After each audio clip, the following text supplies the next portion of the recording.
امضي على بركة الله، فإن مشيئته نافذة. سأشهر الطلاق وأشهد عليه،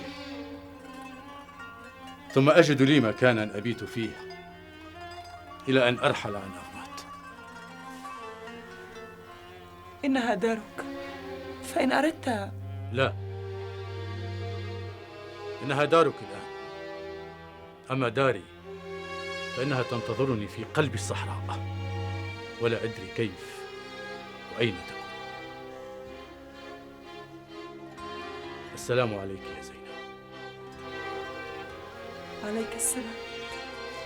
لا تحدث ابن تشفين بأمري، فإن جمعت إرادة الله إرادته في وإرادتي فيه كان خيرا.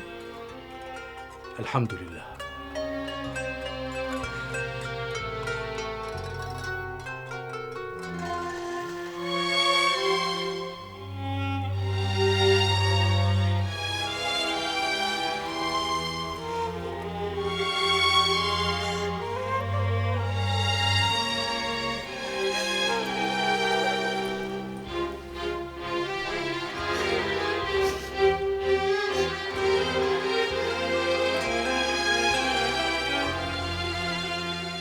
عباد ما زال صغيراً على هذا الأمر، ولا خبرة أو دراية له في أمور الحكم والسياسة، فلا ترمي به في ديار غريبة عنه.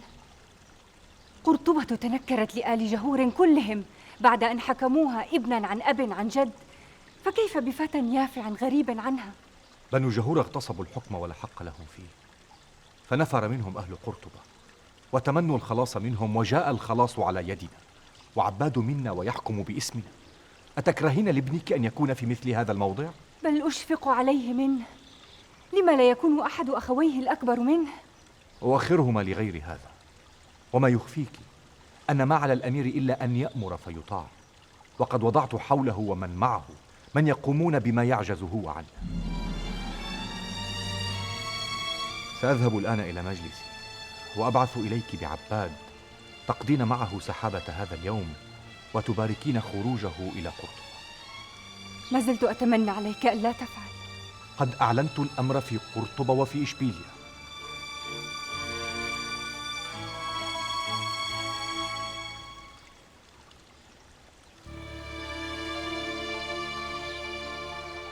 لما فعلت هذا أيها الأمير؟ لما؟ وما الغرابة فيه؟ السيدة زينب النفراوية المؤمنة لا تهون على زوج قط، ففيها خير ما يكون في النساء ممن أنعم الله برضاه عليهن. أترى فعلا أنها هانت علي؟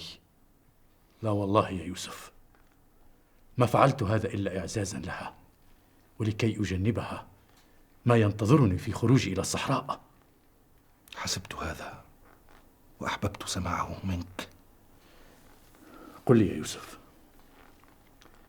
أترى في زينب فعلا ما تصفها به؟ وهل ينطق لساني إلا بما في يقيني، وأنك لا أعرف بهذا؟ أجل، الحمد لله، وأرجو من الله أن تكون لرجل خيرا مني.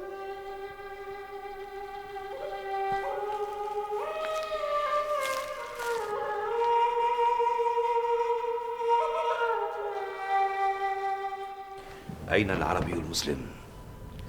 إن هذا الرجل قد جاءني بما لم يجيء به غيره، أتوني به.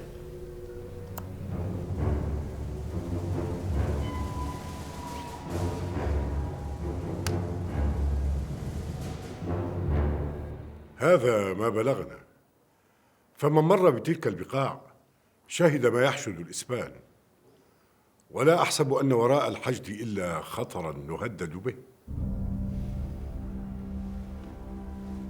فماذا ترى أيها القائد؟ قد تركنا بعضا من جيش إشبيلية في قرطبة، وما بقي تحت السلاح منه لن يقوى على مواجهة جيش ألفونسو إن كان حقا يريد حصار إشبيلية. ماذا يفعل ابن عمار وقد أرسلناه إلى ألفونسو؟ ماذا تراه يفعل؟ قد لا يأذن له الملك بالمثول بين يديه، وإن فعل فقد ينفر منه وينقلب أمر الرسالة. هذا والله ما أخشاه، فليس عند ابن عمار إلا زلات لسان وراءها مكر. لا أحب أن أسمع هذا القول. إنما نحاول أن نستقرئ ما يحتمل حدوثه، فلا نريد أن تأتي بعثتك إلى الملك الإسباني بعكس ما ترجو منها. ندع الأمور رهنا بمواقيتها ونتحول إلى أمر آخر. قد استقر الأمر أن نولي ابننا عبادا ولاية قرطبة تحت اسم الظافر، وأريدك يا رندي أن تكون معه في قرطبة. أنا بأمر مولاي حيث يضعني، لكن قرطبة أرض فتن. كانت، وقد لانت عريكتها تحت حكم آل عباد. ومتى نسير؟ تجهز، فتسير غدا في ركب الأمير الظافر عباد. إنه لشرف لي يا مولاي. فكن جديرا به وأهلا له. هل رأيت أيها العربي وأنت في طريقك إلينا جندا؟ كثرة من الجند. لا، بل قلة من كثرة لم ترها. أتدري لما يجهز هذا الجند؟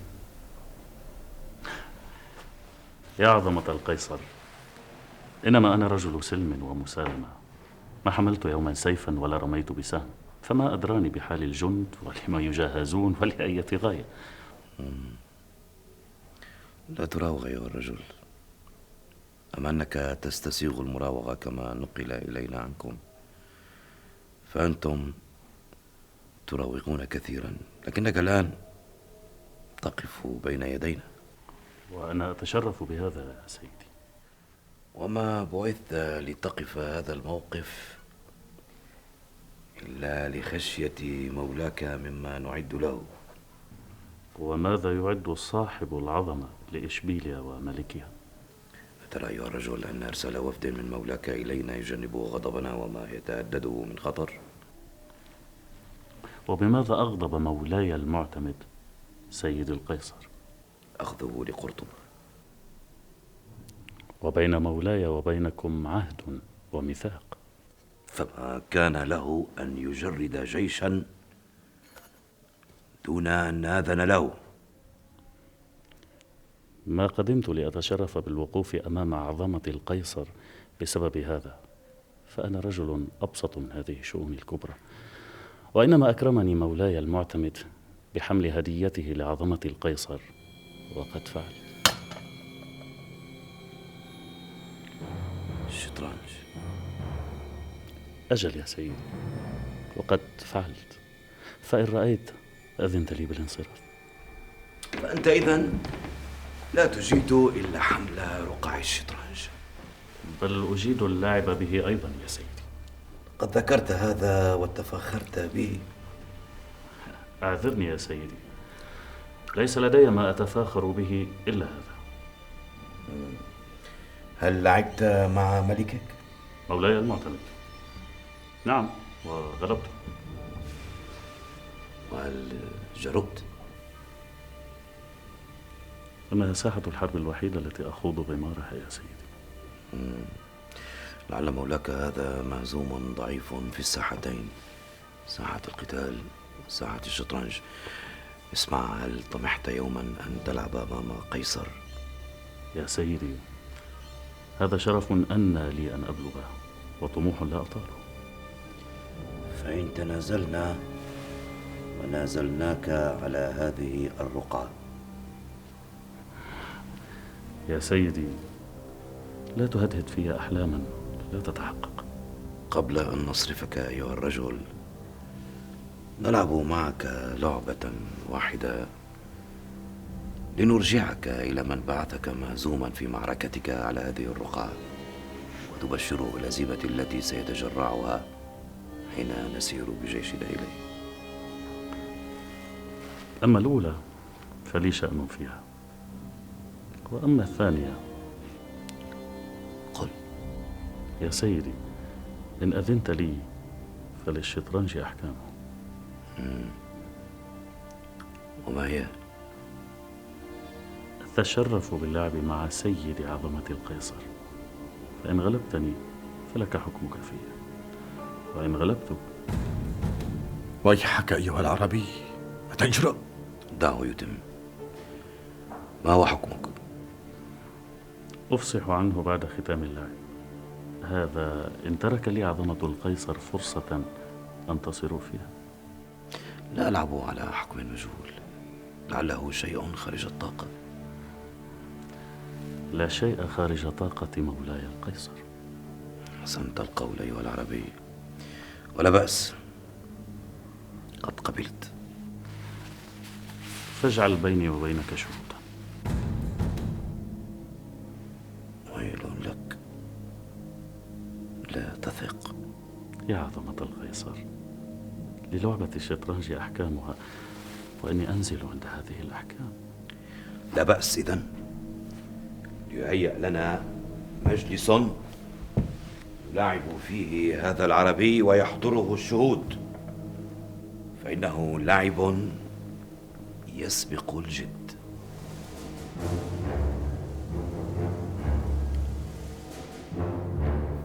اسمع يا ابن عائشة، تذهب إلى سير ومزدلي، تطلب منهما أن يجمعا جموع المرابطين إلى أن أصل أنا ويوسف إلى هناك، فننفصل، ويسير من يسير معي إلى الصحراء، ويبقى من يبقى مع يوسف في شمال البلاد. انطلق على بركة الله.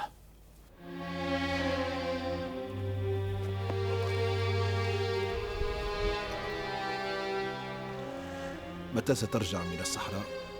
هذا الأمر ليس بيدي، ولا أدري إن كنت سأرجع. قد صار الأمر إليك الآن، فامضي فيه بما يرضي الله، وما فيه خير المرابطين والمسلمين. إن كتب الله لي الرجوع ننظر في هذا الأمر في حينه. بل ترتد إليك الإمارة، وأني أحفظها كأمانة في عنقي.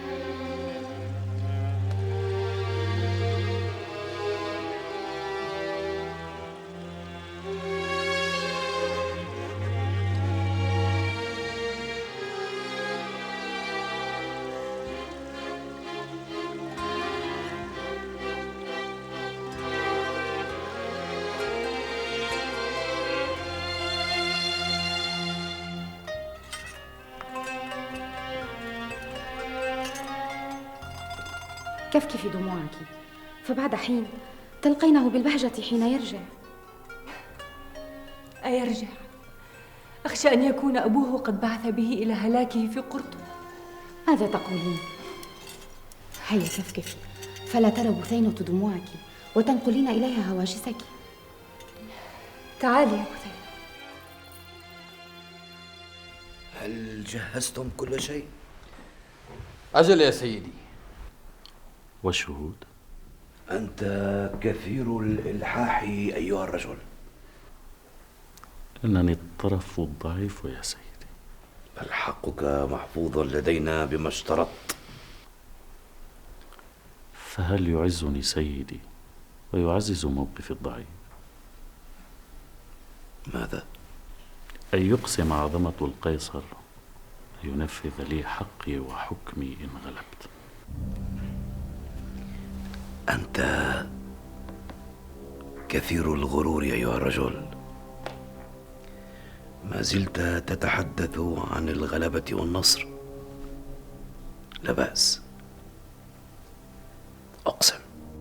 رغبت سيدتي الملكة أغنيس عندما علمت بهذا الأمر أن تشهد المنازلة.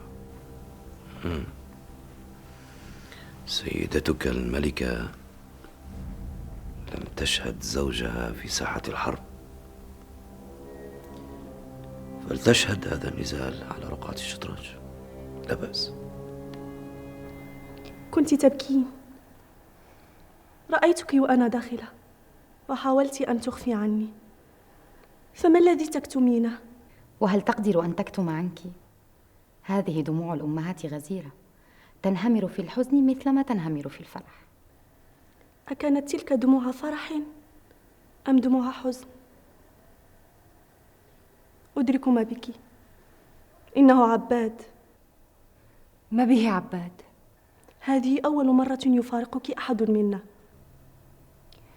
هو ذاك يا بثينة، فما حسبت أنني أفارق يوما أحدا منكم.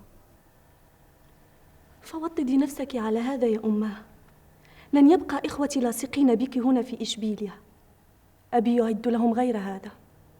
إنهم أمراء آل عباد وجديرون بما يهيئهم له، وإنها قرطبة التي سيره إليها أبي. قرطبة طرة الأندلس. هيا معي. إلى أين؟ أتحبسين نفسك هنا والكل في الحديقة؟ وأبوك؟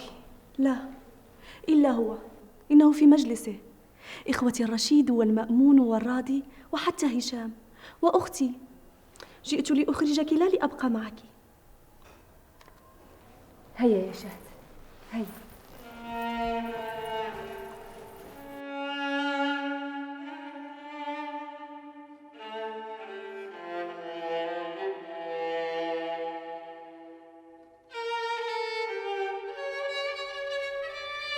لا تخشين علي، فلست وحيدة ولا موحشة النفس، فالله سبحانه يملأ نفسي بما يرضيه ويرضيني.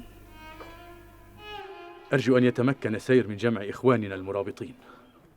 أراك متشوقا للخروج إلى الصحراء. نعم يا يوسف، لتلبية ندهتها وللجهاد في سبيل الله أينما دعيت إليه.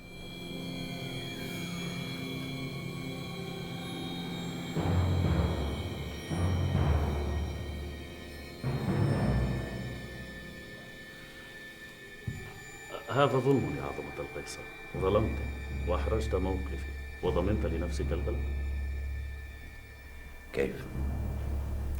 كيف ولم يبدأ اللعب بعد؟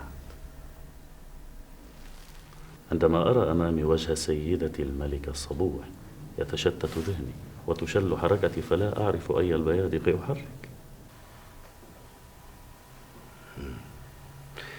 لا تراوغ أيها العربي، ولا تستر هزيمتك بالمراوغة. بل أقول الصدق يا سيدي. ويا سيدي، حين وقع نظري في عيني سيدتي الساحرتين ما عدت أعرف إن كنت أنا في الليل أم في النهار. وافق يا ألفونسو هذا العربي الظريف على ما يطلبه منك. الحركة الأولى لعظمة القيصر.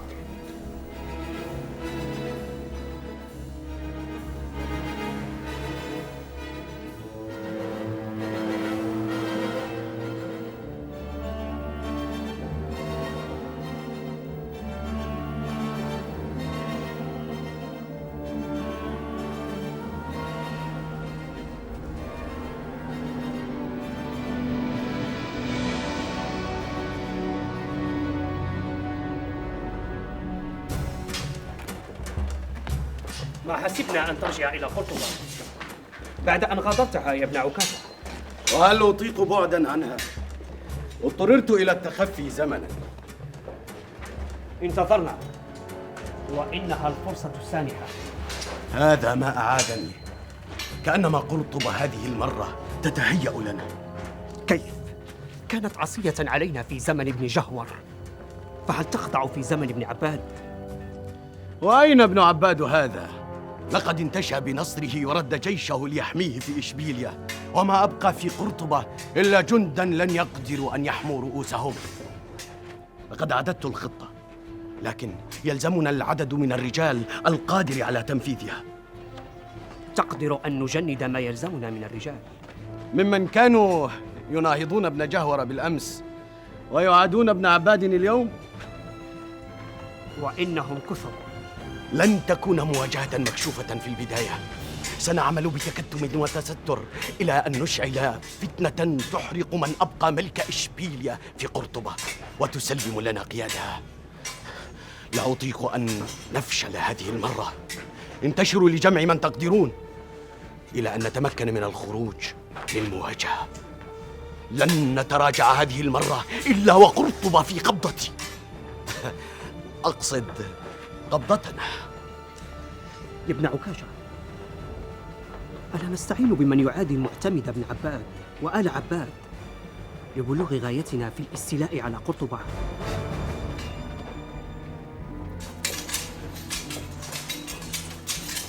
ملوك الأندلس، أترى فيهم أحدا غير طامع بعرش قرطبة؟ قرطبة لنا لنحكمها نحن، لا لنلقي بها عند عرش ملك طامع آخر.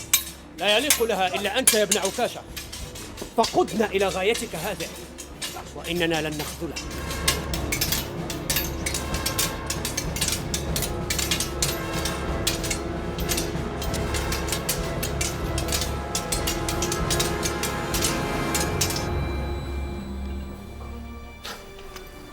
لك في موقف صعب أيها العربي، كالموقف الذي تقفونه في ممالك الأندلس. بهذا قد أنقذ نفسي وأخرج من الموقف الصعب.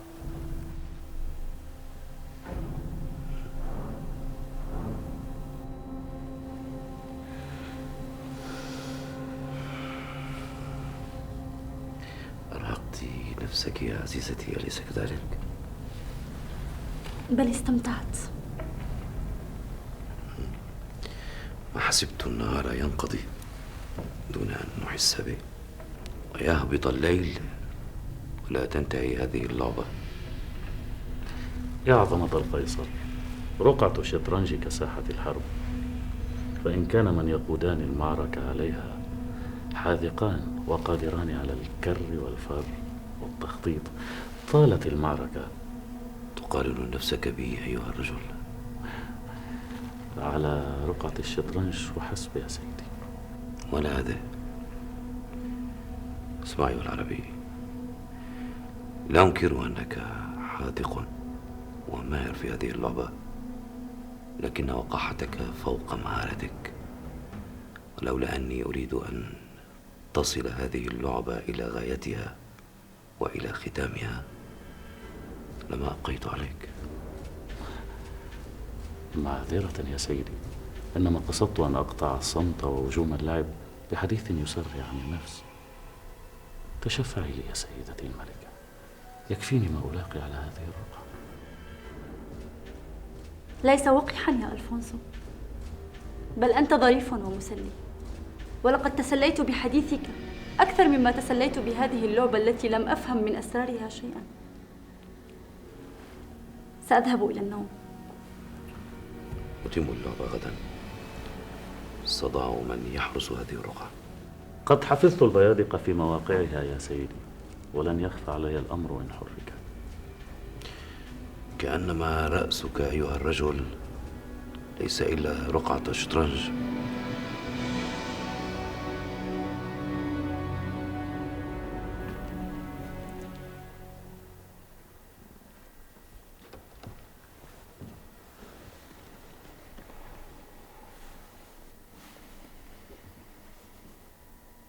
منذ أن خرج ابننا عباد متوجها إلى قرطبة، امتدت بيننا مسافة في هذا المخدع أكثر وعرا مما يفصل بين إشبيلية وقرطبة.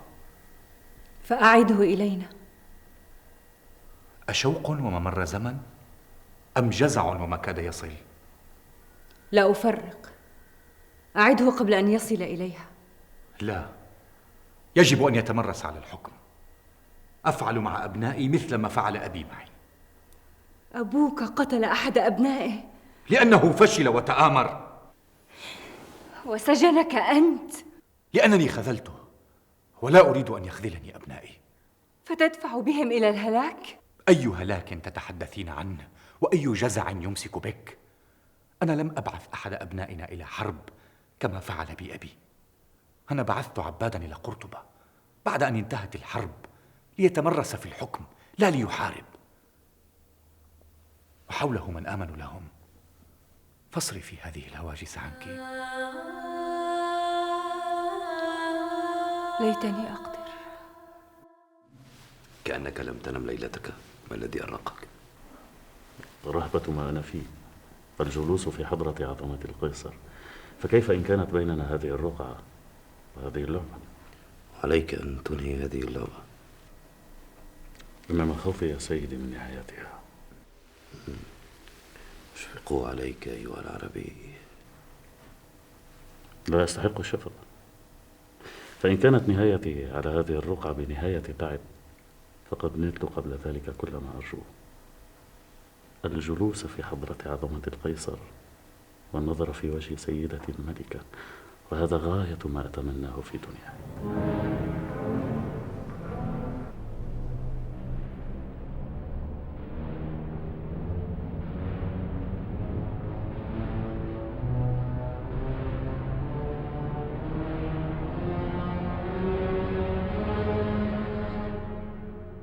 أنت تتحدثين بقلب الأم وأنا أيضا أب، ولكنني ملك عليه أن يحكم، وأفكر بعقل الملك والأب.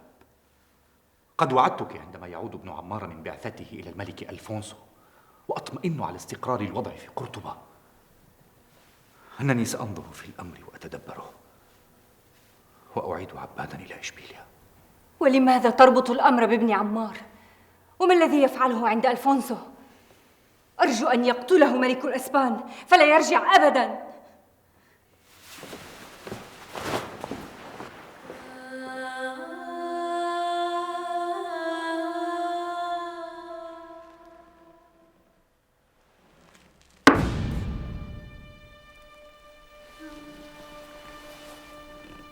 ملكك في خطر يا عظمة القيصر، وأرى أن اللعبة انتهت.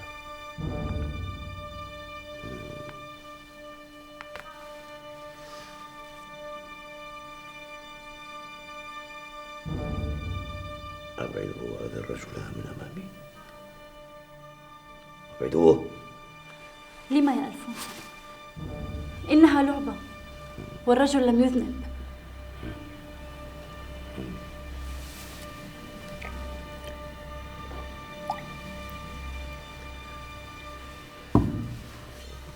كيف تمكنت من هذا؟ أنا لم أغلب من قبل. يا سيدي، لم يكن من اليسير علي أن أفرط برأسي، فبذلت جهدي لإنقاذه. أجل، أنقذت رأسك، فقد كان هذا ما أنوي أن أحكم به لو أنني فزت. أما وقد أنقذت رأسك تستطيع الآن أن تحمله على كتفيك وترجع سالما إلى من بعثك. لا يا سيدي. ماذا؟ لقد فزت وليحكم.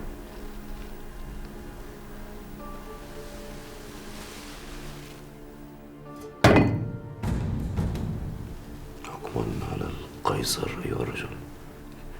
يا سيدي القيصر، لقد عاهدت وأقسمت. نشهد على هذا يا ألفونسو. أعطي هذا العربي وقد فاز ما يطلبه.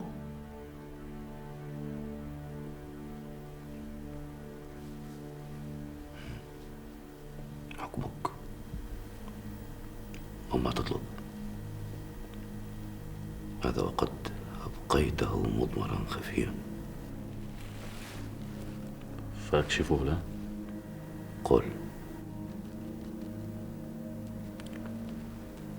أن ترجع عن مهاجمة إشبيلية وترد جيشك عنها، فلا تغزوها ولا تهاجمها.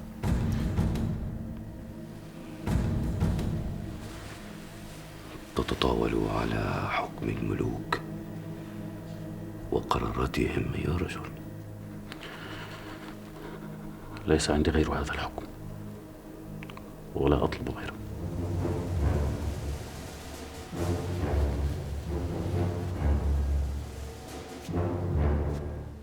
ما كنت أحسب أن لبني جهور قصورا في قرطبة تفوق قصور آل عباد في إشبيلية. إنها قصور بني أمية الذين سبقوا بني جهور. وإنها قصورك الآن أيها الأمير.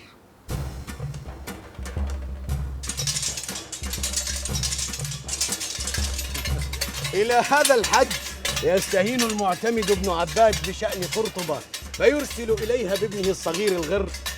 الأمور تجري لصالحنا وأتباعنا يزدادون، فمتى نشرع يا ابن عكافة؟ لا نريد أن نفشل هذه المرة. ذقنا الفشل من قبل، ولن تكون هذه كسابقتها.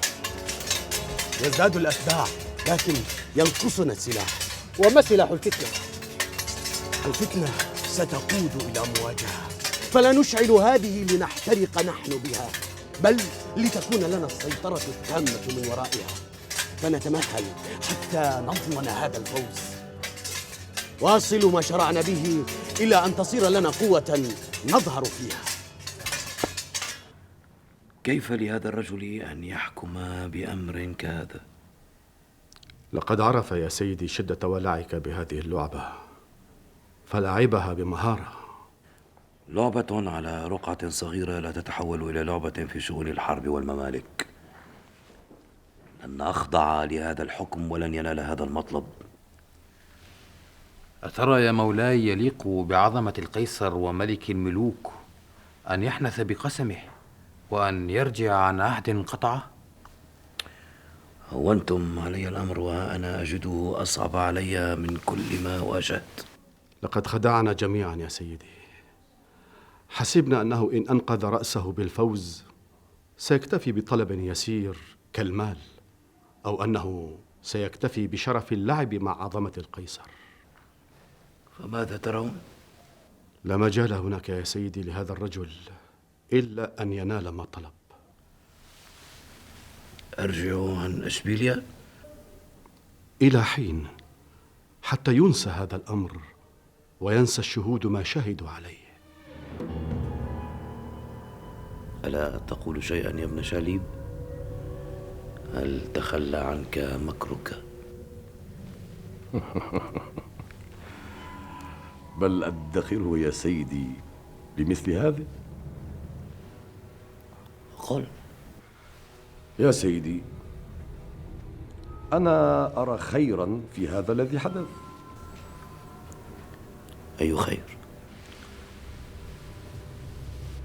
إن أنفذت للعربي المسلم حكمه سيشيع هذا الأمر ليس في ممالك الإسبان وحدها، بل سيشيع أكثر في ممالك الأندلس.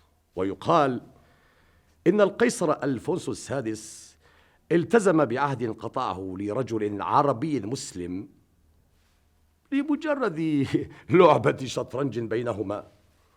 فإن فعل هذا سيدي وهو ما هو عليه من القوة والبأس والعظمة في شأن كهذا، فإن عظمة القيصر إذن يوفي بالعهود والمواثيق فيما هو أكبر وأجل من الشؤون ومن التحالفات. أكمل. هذه واحدة يا مولاي، وقد بدأت لعبة فلتمضي هكذا. فما الثانية؟ قد غال هذا الرجل في مطلبه وإنفاذ حكمه، فتصعب عليه نوال مطلبه وتغالي في إنفاذ حكمه. كيف؟ توافقه على الرجوع عن إشبيلية، إنما ليس بدون ثمن، بل بثمن باهظ يعجزه ويعجز ملكه. أدركت ما ترمي إليه. ينعقد المجلس غدا ويحضره رجل. طال غياب ابن عمار عنا، بل لا أضمن رجوعه. أهذا من بغضك له؟ لا يا مولاي، ولكن لعدم ثقتي بملك الإسبان وغدره. وما يهم ألفونسو من رجل فرد وهو طامع باجتياح ممالك. أما أنا فأخشى من أمر آخر يا مولاي، أن يبقيه الملك ألفونسو لغاية لدي. وأية غاية يا ابن قرة؟ ابن عمار يا مولاي خير من يعرف أسرارنا، فإن كان الملك ألفونسو يريد أن يغزو إشبيلية. ويحك يا ابن قرة، أتظن الغدر فيه؟ لا يا مولاي، إنما إن أرغم. اسمع يا ابن عمار، ما كنت تخاطبني هكذا باسمي يا سيدي؟ قد حظيت مني بهذه المكرمة بعدما رأيت منك، فاسمع. لقد تشفعت لك سيدتك الملكة ورجال المجلس. الحمد والشكر لها ولهم، ولا يسبقك أحد إلى مكرمة. قد أرغمت على أن أنفذ لك حكمك وأبلغك مطلبك. السيد القيصر لا يرى. بلى، أرغمنا العهد والقسم. قد سلمنا لك بما حققته على رقعة الشطرنج، وقبلنا بما حكمت به.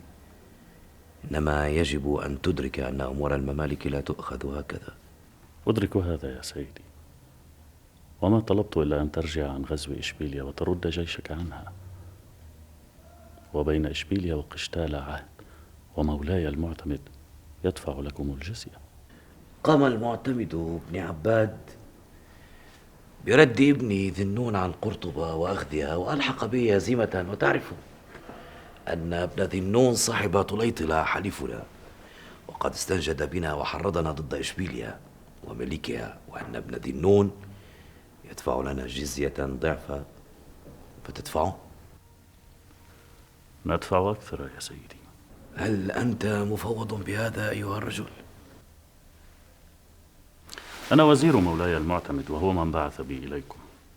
وإن كان صاحب طليطلة يدفع ضعف ما يدفع مولاي المعتمد، فأنا مفوض بأن أعرض على عظمة القيصر ضعف ما يدفع صاحب طليطلة. لقد قبلنا بهذا. إنما يا سيدي كان رجوعك عن غزو إشبيلية نتيجة لعبة الشطرنج، وقد وافقتني عليه. ماذا تريد أن تقول؟ أما المال الذي تلتزم به إشبيلية فيقتضي تعديلا لبنود الاتفاقية القديمة بمعاهدة جديدة. وقد حملت معي بنود معاهدة جديدة وقعها مولاي المعتمد، أوجز فحواها، فإن رأى عظمة القيصر أن يوقعها. لقد احتطت لكل أمر أيها الرجل. ما كانت لعبة الشطرنج تلك إلا بابا لما وراءها.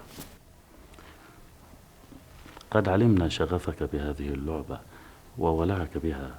دعك من هذا، فما في تلك المعاهدة؟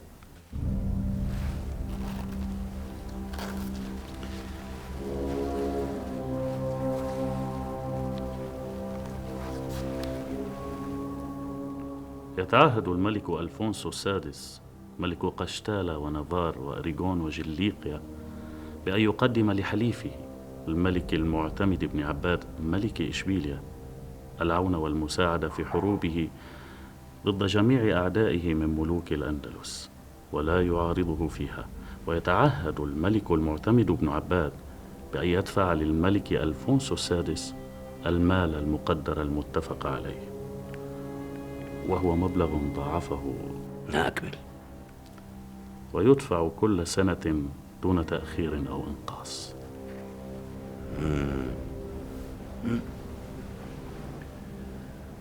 موافق على هذه المعاهدة إن أضيف إليها بند آخر.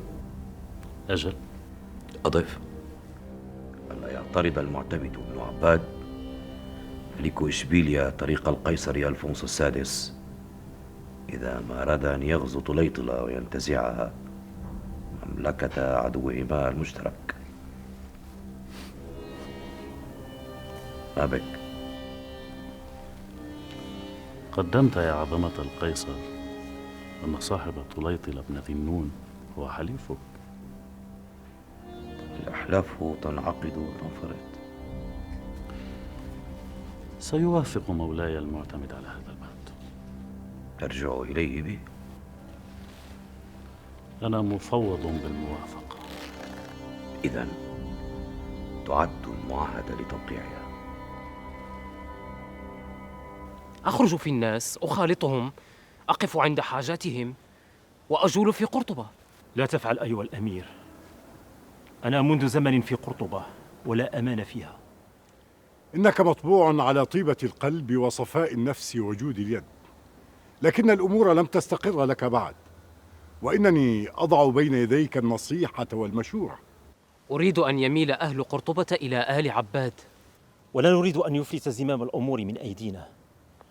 فإن أكثرت أيها الأمير من التودد للعامة وبسط يديك بالعطايا وتخالط الناس وتكثر التجوال بين الرعية، أتريدان أن تحبساني بين جدران القصر؟ في اللين مفسدة للرعية، والحكم يبتغي الحزم والشدة. أهذا ما تراه أنت أيضا؟ أيها الأمير، البسط واللين له موضع، وموضع للشدة والقبض والحزم. وابن مارتين يريد الشدة والقسوة وحدهما. بل ألا تبالغ أيها الأمير في اللين، وإلا اختلطت الأمور وأطلت علينا الفتن برؤوسها ونفتت سمومها. فأرجو منك أن تطلق يدي وأنا قائد حرس قرطبة بأن أشد القبضة حيث يستلزم الأمر، وهذه وصية مولاي المعتمد. أنتم أعرف مني بأمور الحكم.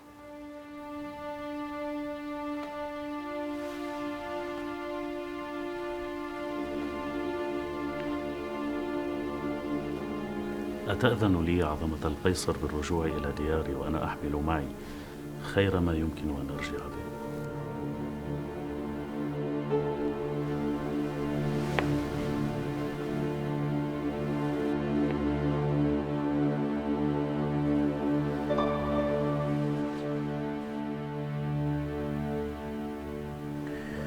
ماذا ترون فيما حدث؟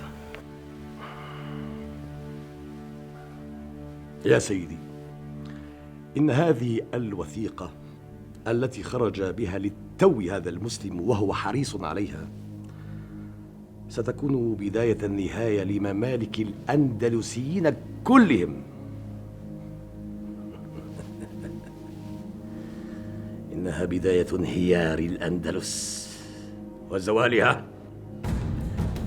يجب أن تكون كذلك. جئت في نواحي قرطبة بطلب من الأمير، وخالطت الناس فوجدت بينهم ما يقلق. ليس في مخالطة الناس ما يسر. بلى، ولكنك رجل حرب وقتال، لا تدرك ما في النفوس. وما في نفوسهم؟ تذمر وشكوى من شدتك وقسوتك. لا تستعين الأمور إلا بهذا. أخشى أن يبيتوا أمرا لا تحمد عقباه. كففت يد الأمير عباد عن معاملتهم بالحسنى واللين، وجعلت الأمر في يدك، فأخشى إن شددت وضيقت. دع هذا الأمر، فقد عهد به إلي مولاي المعتمد، والزم الأمير الصغير فهو من يحتاج إليك. ماذا هناك يا ابن زيدون؟ رسالة من الرندي بعث بها العجل، يشرح الأوضاع في قرطبة ويحذر من فتنة.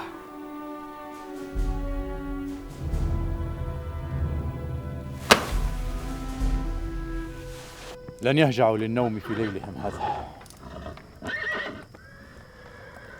لست أدري إن كان هذا تشوقهم لمواصلة الجهاد، أم لأن بعضا منهم سيفارق البعض الآخر، وأني والله يا أبا بكر يصعب علي هذا الفراق.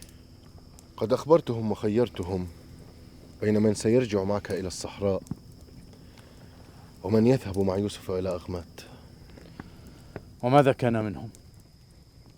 ما أطاقوا أن ينقسموا. لا بأس، ننتظر حتى النهار، وليعيننا الله على تدبر هذا الأمر، ولا بد أن يحدث. كم قلت عددهم؟ قرابة 100,000 رجل، وتخطى يوسف 60,000. هو ما تراه أيها الأمير. قل لي يا يوسف، هل ستطيل المكوث هنا بعد افتراقنا؟ لا، بل سأعجل بالعودة بهم إلى أغمات، فقد استقر الأمر هنا. حسنا، سيخرج معي ابن عائشة، وتبقى أنت يا سير ومزدلي مع يوسف. إذن سأذهب لأخبرهم بذلك. قل لي يا ابنة شفين، وأنت أمير القوم الآن، إن قدر الله لي الرجوع من الصحراء، هل سأجدك هنا في أغمات؟ أو ربما ستذهب إلى مراكش والتي تنوي إعمارها؟ أرجو الله أن لا يطيل غيابك إلى هذا القدر يا قرة العين.